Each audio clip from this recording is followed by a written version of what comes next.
Praise Lord everyone. ஒரு சின்ன retrieval practice இப்போ. முந்தா நேத்து நம்ம ஒரு parable படிச்சோம்ல. என்ன parable படிச்சோம்? Day before yesterday we learned one parable. What was it? Wine. I am the vine and you are the branches. அதுக்கு நம்ம ஒரு விஷயம் பண்ணணும்னு நம்ம படிச்சோம். நம்ம பிரான்ச் கர்த்தருடைய ரூட்ல நம்ம நிலைச்சு இருக்கணும்னா என்ன பண்ணணும் அப்படின்னு நம்ம படிச்சோம். What should we do to be connected with God?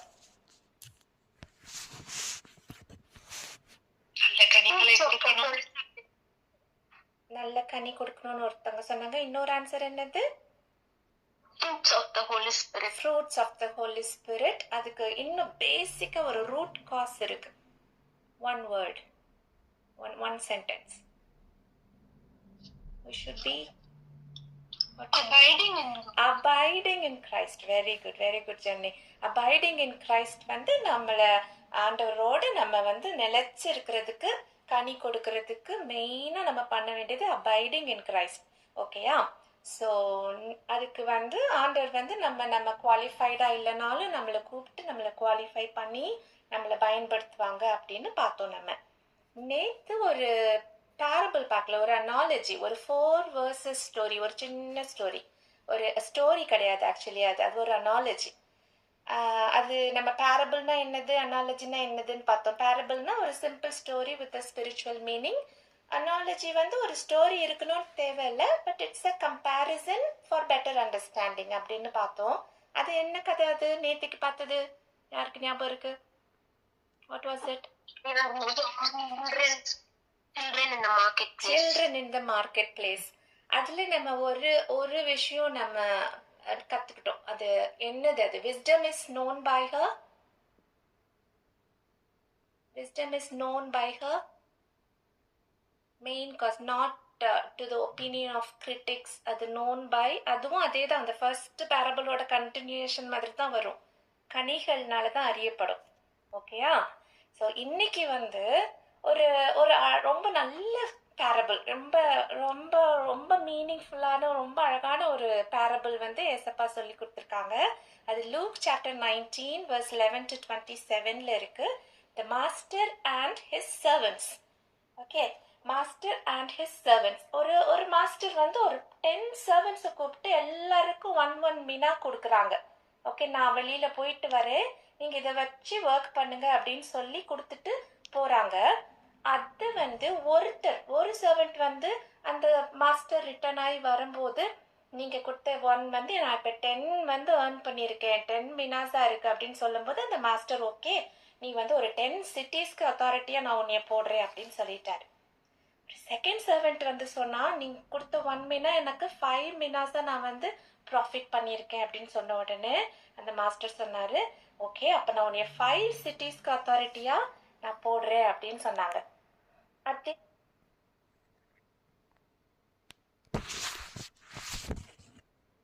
அதே மாதிரி இன்னொரு சர்வெண்ட் லாஸ்டா ஒருத்தர் சொன்னாரு, நான் அதை ஒரு கிளாத்ல சுத்தி வச்சுட்டேன், நான் அதை ஒண்ணுமே பண்ணல, ஏன்னா நீங்க ரொம்ப ஸ்ட்ரிக்டான ஒரு மாஸ்டர், அதனால உங்ககிட்ட அப்படியே கொடுத்துடலான்னு நான் வச்சுட்டேன்னு சொன்ன உடனே அவர் என்ன சொல்லுவாங்க, அந்த மாஸ்டர் எவ்வளவு கவலைப்படுவாங்க அப்படின்றது அந்த பேரபிள்ல பார்ப்போம். அவர் அவனுக்கு இருக்கிறத எடுத்து யாரு ரொம்ப ஏர்ன் பண்ணிருக்காங்களோ அவங்க கிட்ட கொடுத்துருவாங்க. அதோடைய மீனிங்கே என்னன்னா, உள்ளவன் எவனோ அவனுக்கு கொடுக்கப்படும், இல்லாதவனிடத்திலிருந்து உள்ளதும் எடுத்து கொள்ளப்படும். To everyone who has more will be given, but from the one who has not, even what he has will be taken away. Okay, நம்ம எல்லாருமே accountable to God. நம்ம என்னென்ன பண்றோமோ அது எல்லாத்துக்கும் we are accountable to God. அதில் ஒரு சின்ன பிக்சர் போட்டிருந்தேன் இன்னைக்கு குரூப்ல, அக்கௌண்டபிலிட்டி பத்து. we are accountable to God அப்படின்னு சொல்லிட்டு, அதுல ஒவ்வொரு ஆக்ஷனுக்கும் நம்ம ஆண்டவர் கிட்ட கணக்கு கொடுக்கணும். நம்ம கண்டிப்பா ஒரு நாள் நம்ம பண்ற எல்லாத்துக்கும் நம்ம கர்த்தர் முன்னாடி நம்ம ஜட்மெண்ட் டேல நம்ம ஆண்டவர் கிட்ட கணக்கு கொடுக்கணும். Judgment for our actions. நம்மளுடைய ஆக்ஷன்ஸ்க்கு நம்ம கணக்கு கொடுக்கணும், நம்ம அக்கௌண்டபிளா இருக்கணும். அது ரோமன்ஸ் சாப்டர் 14-12. நீங்க வசனங்கள் எழுத முடிஞ்சா எழுதி வச்சுக்கோங்க, அது டைம் இருக்கும்போது அதை ரீட் பண்ணி பாருங்க. Romans chapter 14:12ல என்ன சொல்லிருக்குன்னா, so then each of us will give an account of himself to God. நம்மில் ஒவ்வொருவனும் தன்னை குறித்து தேவனுக்கு கணக்கு ஒப்புவிப்பான். இன்னொரு அக்கௌண்டபிலிட்டியில இன்னொரு செகண்ட் பாயிண்ட் என்னன்னா, எவ்ரி வேர்ட், நம்ம பேசுற every word matters. Matthew chapter 12:36 verseல இருக்கு. But I tell you that everyone will have to give an account on the day of judgment for every empty word, every careless word they have spoken. மனுஷர் பேசும் வீணான வார்த்தைகள் யாவையும் குறித்து நியாய தீர்ப்பு நாளிலே கணக்கு ஒப்புவிக்க வேண்டும் என்று உங்களுக்கு சொல்லுகிறேன் அப்படின்னு ஏசு கிறிஸ்து சொல்லியிருக்காங்க. Jesus set this. இது நீங்க நியாய தீர்ப்பு நாளில நீங்க கணக்கு ஒப்புவிக்கணும் அப்படின்னு ஏசு கிறிஸ்து இங்க இருக்கும்போது இந்த வார்த்தையை சொல்லியிருக்காங்க. அடுத்த point, God judges secrets. That's செம்ம இன்ட்ரெஸ்டிங். God judges secrets. நம்ம வெளியில பேசுறது எல்லாருக்கும் தெரியும், பட் நம்ம சீக்ரெட்ஸ். பிரசங்கி 12ஆம் அதிகாரம் 14ஆம் வசனத்துல இருக்கு. எக்லிசியாஸ்டஸ் சாப்டர் 12 verse 14ல, for God will bring every deed into judgment, including every hidden thing, whether it is good or evil. நம்ம சீக்ரெட்டா நம்ம நல்லது பண்ணாலும் அது ஜட்ஜ்மெண்ட்ல வரும். சீக்ரெட்டா நம்ம என்ன தப்பு பண்ணாலும் அதுவும் ஜட்ஜ்மெண்ட்ல வரும். ஒவ்வொரு கிரியையையும், அந்தரங்கமான ஒவ்வொரு காரியத்தையும், நன்மையானாலும் தீமையானாலும் தேவன் நியாயத்திலே கொண்டு வருவார் அப்படின்னு வசனர். God judges secrets. அதுக்கு நம்ம அக்கௌண்டபிள். நம்ம சீக்ரெட்ஸ்க்கும் நம்ம accountable. Accountability for gifts and responsibilities. Wow, இது சூப்பர்ல. Accountability for gifts and responsibilities. Luke chapter 12 verse 48ல என்ன இருக்குன்னா, from everyone who has been given much, much will be demanded. இது எவனிடத்தில் அதிகம் கொடுக்கப்படுகிறதோ அவனிடத்தில் அதிகம் கேட்கப்படும். நமக்கு எவ்வளோ, இப்போ இந்த பேரபிள்ல பாத்தீங்கன்னா 1 mina 10 mina வச்சு, 1 mina 5 mina வச்சு, 1 mina அப்படியே இருந்தது. நமக்கு எவ்வளவு கர்த்தர் கொடுத்திருக்காங்கன்னு நமக்கு தெரியும். நம்ம அதை என்ன மாதிரி ப்ராஃபிட் பண்ணியிருக்கோம் அப்படின்றதும் நமக்கு தெரியும். ஸோ அதுக்கெல்லாம் நம்ம அக்கௌண்டபிள். நிறைய நமக்கு இருந்தாலும் நம்ம அதுக்கு நிறைய கேட்கப்படும் நம்ம கிட்ட. நமக்கு ஓகேயா? அடுத்த point, God examines the heart. Jeremiah chapter 17 verse 10. அதுல என்ன போட்டிருக்குன்னா, I the Lord search the heart and test the mind to give every man according to his ways, according to the fruit of his deeds. இன்னைக்கு 3rd day அந்த Lent நம்ம மெசேஜ்ல first டேயும் fruits of the spirit வந்தது. நேத்திக்கும் wisdom is known by her deeds, அது கனிகளினால் அறியப்படும், அது வந்தது. இன்னைக்கும் ஃப்ரூட்ஸ் வந்துருச்சு பாருங்க, according to the fruits of his deeds. Okay, கர்த்தராகிய நானே ஒவ்வொருவனுக்கும் அவன் வழிகளுக்கும் செய்கைகளின் பலன்களுக்கும் தக்கதை கொடுக்கும்படிக்கும் இருதயத்தை ஆராய்கிறவரும் உள்ளிந்திரியங்களை சோதித்தருகிறவருமாய் இருக்கிறேன். ரொம்ப அருமையான வசனம். ஆக்சுவலா அந்த நியூ டெஸ்டமெண்ட் ஆஃப்டர் ஜீசஸோட லைஃப்ல இந்த நியூ டெஸ்டமெண்ட் ரீட் பண்ணீங்கன்னா அவ்வளோ டேஸ்டா இருக்கும். அவ்வளோ அது எத்தனை தடவை ரீட் பண்ணாலும் நியூ இன்ஃபர்மேஷன்ஸ் எவ்ரி டைம் ஆண்டவர் உங்ககிட்ட பேசுவாங்க. இப்போ நம்ம எல்லாத்துக்கும் அக்கௌண்டபிளா இருக்கணும் அப்படின்னு பார்த்தாச்சு. நம்மளோட words, secrets, gifts, responsibilities, everything is accountable. நம்ம எல்லாருமே அக்கௌண்டபிள். நமக்கு கர்த்தர் கொடுத்திருக்கிற ஒவ்வொருத்தருடைய இண்டிவிஜுவாலிட்டிக்கு ஏற்ற மாதிரி நம்ம கணக்கு ஒப்புவிக்கணும். அதே மாதிரி நம்ம அவ்வளோ பாவம் பண்ணியிருந்தாலும் கடைசியில நம்ம ஆண்டவர்கிட்ட போய் கேட்கும்போது ஆண்டவர் கண்டிப்பா நமக்கு அந்த சால்வேஷனை கொடுக்குறாங்க. எப்போ கேட்டாலும் நம்ம அப்படியே தப்பி பண்ணி ரிப்பன் பண்ணும்போது ஆண்டவர் நமக்கு அன்பா நம்மளை மன்னிச்சு நமக்கு ரட்சிப்பு கொடுக்குறாங்க. இதுக்கு ஒரு எக்ஸாம்பிள், அந்த தீஃப் இருக்கு அந்த கிராஸ்ல, இப்ப லென்டன் டேஸ்ல நம்ம ஆண்டவருடைய சிலுவையின் பாதையை நம்ம தியானம் பண்ணிட்டு இருக்கிற இந்த நாட்கள்ல இந்த தீஃபோட ஸ்டோரியை நான் அந்த ஒரு வீடியோல பார்த்தேன். அந்த தீஃப் அந்த கிராஸ்ல இருக்கான். He turns to Jesus and say, Lord remember me, Lord remember me அப்படின்னு அந்த கள்ளன் கடைசி நேரத்துல கிராஸ்ல இருந்து சொல்றான். He acknowledged his guilt. He didn't try to hold it back. He didn't try to cover up. He just acknowledged that he was wrong and look at his faith, right? அந்த கிராஸ்ல இருக்கும்போது அவனுக்கு எவ்வளோ விசுவாசம், சாகும்போது அவனுக்கு அந்த விசுவாசம் வந்திருக்கு பாருங்க. Look at his faith. அது ஒரு பவர்ஃபுல் faith அது. If he had this kind of faith at the tomb of Lazarus, where he saw Jesus raise somebody from the dead, அவன் வந்து முன்னாடியே ஜீசஸ் வந்து லாசரஸ் உயிரோடு எழுப்பும் போது அங்க அவன் இல்ல. ஜீசஸ் வந்து வாக்கிங் ஆன் வாட்டர் அந்த மிராக்கிள் அப்பவும் அவன் அங்க இல்ல. ஜீசஸ் ரிசரக்ஷன் ஆவாரான்றது அவனுக்கு தெரியாது. அவன் அந்த ஓப்பன் டூம் பக்கத்துல அவன் இல்ல. அவன் ஆண்டரோடு கிராஸ்ல இருக்கிறான். அந்த டைம்ல அவன் எல்லாம் பார்த்துட்டு பிலீவ் பண்ணிட்டான்னா அது வந்து ஓகே, அவன் பார்த்திருக்கான், அவனுக்கு அந்த ஃபெய்த் இருக்கு சொல்லலாம்.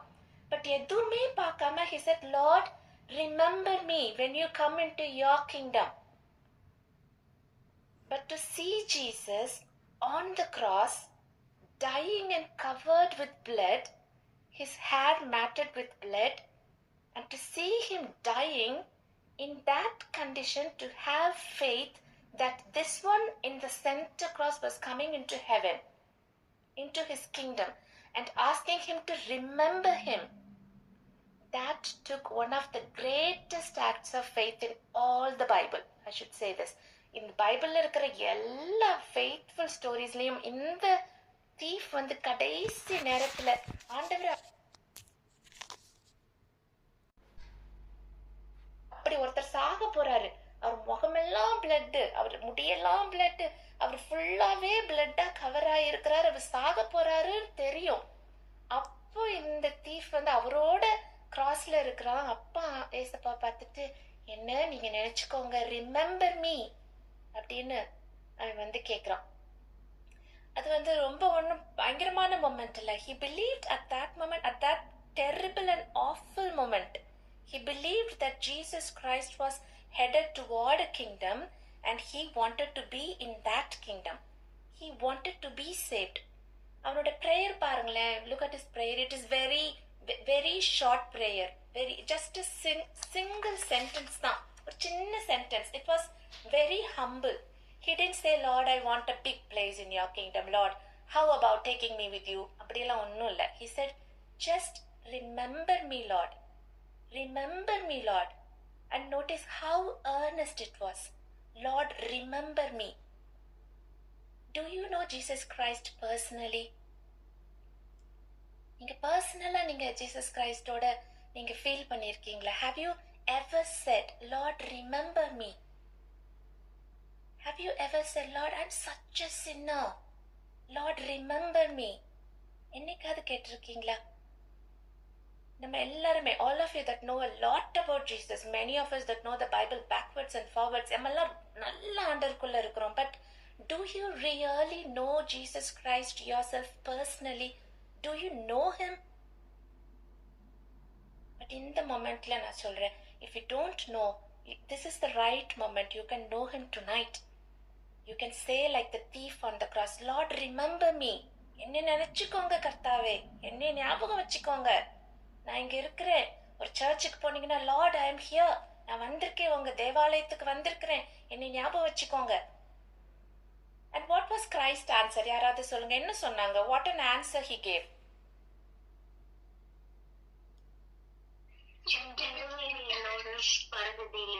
இன்று நீ என்னோடு கூட பரதீசில் இருப்பாய் அப்படின்னு ஏசப்பா சொன்னார். He heard the cry of the thief and he said, today you shall be with me in paradise. Now paradise is only used a few times in the Bible, okay? We read about paradise where Adam and Eve were. We read about paradise at the end of the Bible in Revelation chapter 22. But here it's used again, today thou shalt be with me in paradise. இப்போ அதை யோசிச்சு பாருங்களேன். அந்த தீஃபோட moment, அவனோட life யோசிச்சு பாருங்க. ஃபுல்லா அவன் வந்து ராபரிக்காக, அவன் மர்டருக்காக அவனை க்ரூசிஃபை பண்றாங்க. Now think of what a day that was for that thief. At 9 o'clock in the morning he was being executed for murder and for robbery. At 12 o'clock he was a child of God. And by 6 o'clock he was already in heaven. What a day. The day that not only changed the world, it changed the universe, but certainly the day that changed that man. today thou shalt be with me in paradise. Notice Jesus said today. இன்றைக்கு அப்படின்னு சொல்றாங்க. Jesus said today. Today is a big word in the Bible. Actually, tomorrow is the devil's word. நாளைக்கு பார்த்துக்கலாம். நாளைக்கு நம்ம நல்லது பண்ணிக்கலாம். நாளைக்கு நம்ம நல்ல ஒரு ரெசல்யூஷன் எடுத்துடலாம். நாளையிலேருந்து நம்ம இதை ஸ்டார்ட் பண்ணிடலாம். Tomorrow is not. Tomorrow never comes. Today is God's word. Today, இன்றைக்கு நீ என்னோடு கூட பரதீசில் இருப்ப அப்படி சொன்ன உடனே டக்குன்னு அந்த தீஃப் என்ன ஆச்சு, ஒரு குவிக் சேஞ்ச் அவரோட லைஃப்ல. அப்படி ஒரு சால்வேஷன் அவருக்கு குவிக் சேஞ்ச். நிறைய பேருக்கு நம்ம பைபிள்ல நடந்திருக்கு. Many people they received very sudden குவிக்கா ஒரு சேஞ்ச் அவங்க லைஃப்ல. For example, women of Samaria. At noon she was a sinner talking to Jesus, filled with immorality. Before evening came, she was an evangelist, winning other people to Christ. மத்தியானம் ஆண்டர் கிட்ட அந்த கணத்து பக்கத்துல பேசும்போது பாவியான ஒரு ஸ்திரியா பேசிட்டு இருப்பாங்க. பேசி முடிச்சுட்டு அங்க ஊருக்குள்ள போறதுக்குள்ள அவங்க அப்படி ஒரு இவாஞ்சலிஸ்டா மாறிடுறாங்க. உடனே ஆண்டர்கிட்ட பேசி அதே மாதிரி the 3,000 people at Pentecost were converted at one moment. And the apostle Paul, who was on the road to Damascus, was converted that day when he met Jesus on the road. The Ethiopian nobleman converted to Christ that quick. The jailer in Philippi was converted to Christ that quick when he thought the prisoners are going to escape. அதே மாதிரி the thief on the cross was converted to Christ that quick. Transformed and changed. Jesus offers salvation free. And it is offered to us tonight. Salvation free. ஏன்னா அவர் நமக்காக பாவம் ஆயிட்டாரு. நம்மளுடைய பாவத்துக்காக he became sin for us.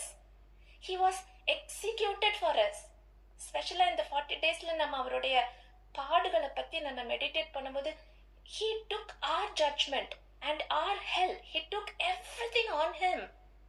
He took all of our sins. All of our sins, all the sins rolled into one. He became sin அப்படின்னு ஒரு வசனம் இருக்கு. அவரே பாவமானார் அப்படின்னு இருக்கு. He became sin.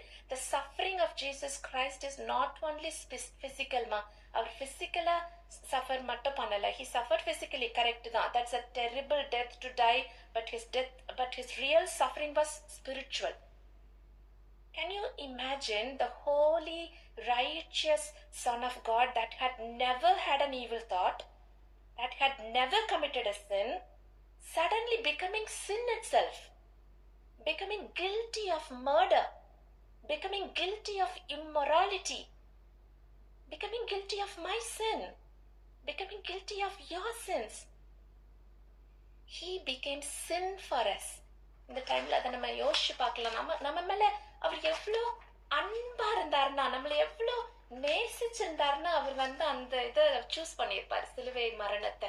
நமக்கு சால்வேஷன் கொடுக்கணும், நமக்கு சந்தோஷத்தை கொடுக்கணும், ஒரு ஜாய் கொடுக்கணும் அப்படின்றதுக்காக தான் ஏசப்பா சிலுவை. நமக்கு ஒரு சந்தோஷம், ஒரு ரட்சிப்பு, பாவத்துல இருந்து விடுதலை, ஒரு அதை கொடுக்கறதுக்காக ஏசப்பா நம்ம ரட்சிக்கிறதுக்காக, நம்முடைய பாவங்களுக்காக சிலுவையில மரிச்சாங்க.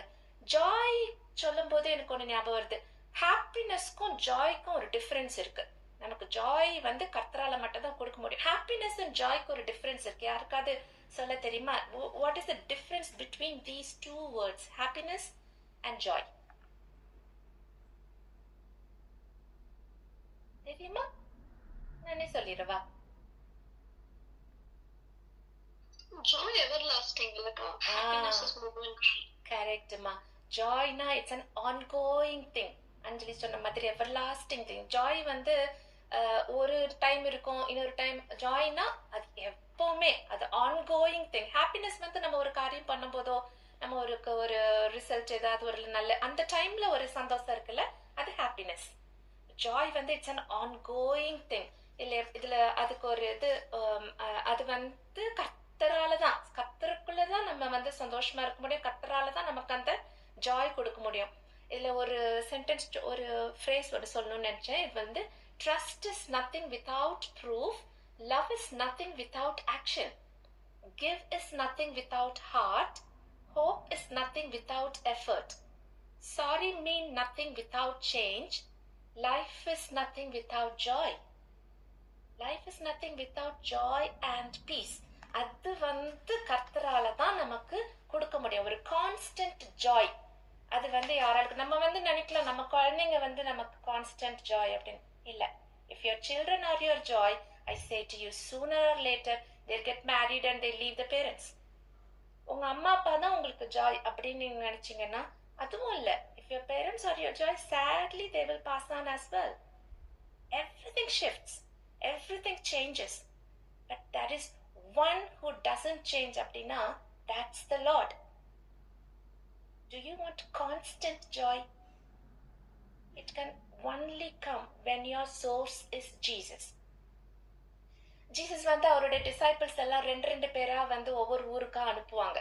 அப்ப வந்து ஆண்டவர் வந்து நான் உங்களுக்கு நான் gift தந்து அனுப்புறேன், நீங்க வந்து நோயாளிகளை சுகப்படுத்துவீங்க, எல்லா அற்புதங்களும் பண்ணுவீங்கன்னு சொல்லி ஆண்டவர் வந்து அவங்களுக்கு வரங்கள் கொடுத்து அனுப்புவாங்க.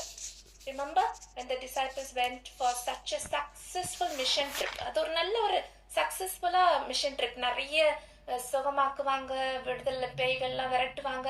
And they said, Lord, even the demons obey your name அப்படின்னு பயங்கர ஹாப்பியா வந்து சொல்வாங்க. அப்ப Jesus said, don't let your joy come from all this ministry success. Let your joy come from the fact that your name is written in the Lord's book of life.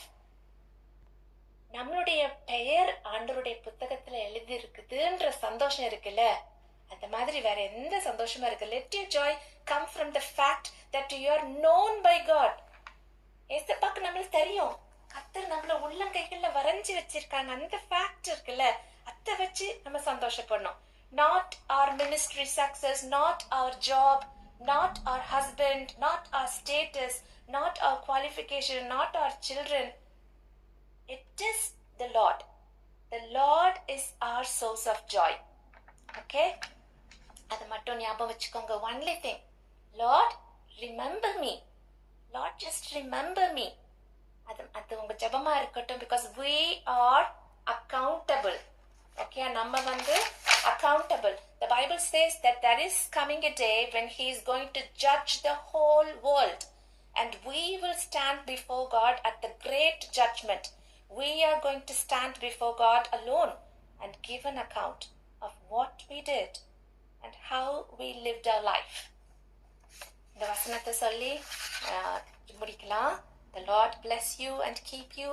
The Lord make His face shine upon you and be gracious to you. The Lord turn His face to you and give you peace. Amen. Shalom, shalom. See you tomorrow at the same time. God bless you all. Shalom, shalom, God bless you.